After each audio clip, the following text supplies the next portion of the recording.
Hello everyone, so today we're going to look at GeoDrops. So let's open up our settings with our new blank file that we have open, and we can see that GeoDrop is in the file path for the asset library. So now we can go to the asset library, which I have here. Let's select GeoDrops, and here you can see that we have the 8 studio drops that you can choose from. So let's just go with kind of like a generic studio setup. So we have our box.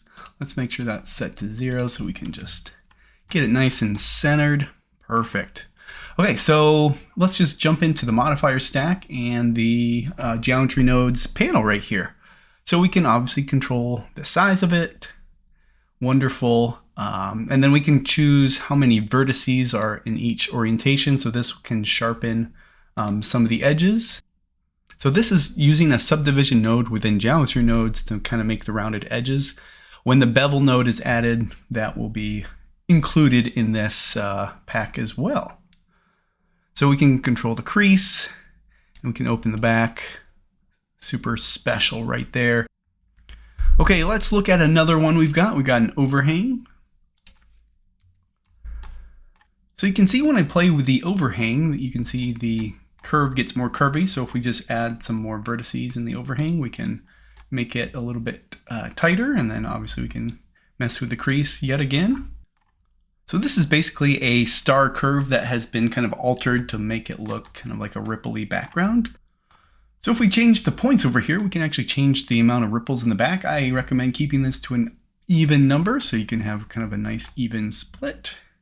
And we can change the inner radius and outer radius however we see fit.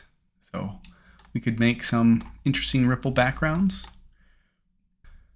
Another fun one is the studio curve. So we have that in here, and we go to the object itself, we tab into it, we can see that there's actually a curve here. So as we modify this curve, we modify the actual kind of studio backdrop.